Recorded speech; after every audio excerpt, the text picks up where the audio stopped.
Welcome to Game of Life, Cheat Codes from Beyond. Imagine seeing your life through everyone else's eyes.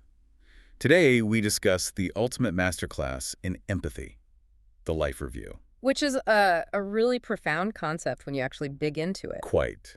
You are listening to our latest deep dive, and today our mission is to unpack L.A. Fairhoff's brilliant book, 7 Universal Truths from Near-Death Experiences. Right, and we're zoning in on Chapter 5 specifically today. Exactly. The chapter on choice and accountability. We're looking for that operating manual for existence that you can actually apply to your life right now. So where do we begin with the life review? Well, the mechanism itself is genuinely fascinating.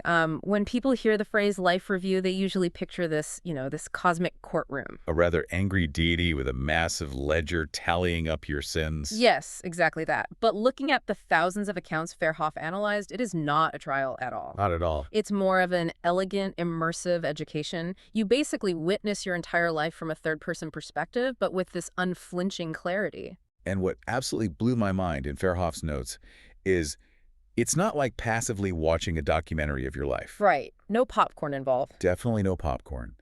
It is pure sensory empathy.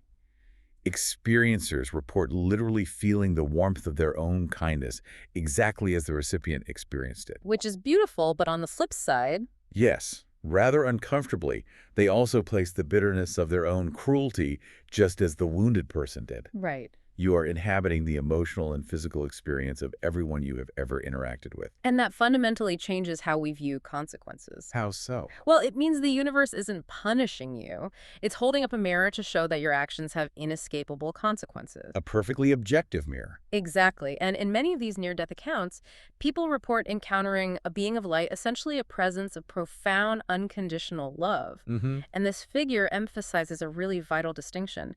During this review, your individual worthiness is never in question. Oh, so you aren't being judged as good or bad. No, the universe isn't measuring your value. It is simply teaching you through profound relational understanding. So it's not about being graded. It's purely about experiencing the reality you've created for others. Precisely. And if we connect this to the bigger picture, it proves that our internal intentions matter far less than our actual impact on others. Which is a tough pill to swallow for most of us. Very much so. We spend our lives judging ourselves by what we meant to do, but this universe teaches us through the recipient's actual reality. It makes casual cruelty completely illogical. Because eventually you realize you are the one who feels the sting. Exactly. You feel it all. We humans are rather adept at crafting elaborate narratives to justify our less-than-stellar moments, aren't we? Oh, but my intentions were pure, or they simply didn't understand. The universe, however, appears to have a rather ingenious pedagogical method. A full, immersive, 360-degree replay, complete with emotional resonance. Suddenly, those justifications sound a touch less convincing. They really do, and that's why this knowledge is so practical for you, the listener, right now. Because we don't have to wait for the end of the line to take this masterclass. No, we don't. We can practice this radical empathy today. So, if we don't fancy waiting for a cosmic slideshow to learn empathy, how do you suggest we preempt this review in our day-to-day? You can do it simply by recalling a recent interaction. Take a moment today to fully inhabit the other person's emotional and physical experience during that exchange. Step right into their shoes? Yeah, ask yourself, what did they feel when your words reached them?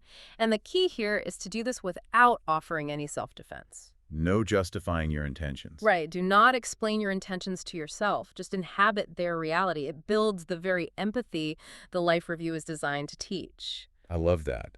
There is also this beautifully poetic analogy I discovered in the source text that captures this interconnectedness perfectly. Oh, the lake analogy. Yes, Fairhoff describes standing at the edge of a perfectly still lake at dawn.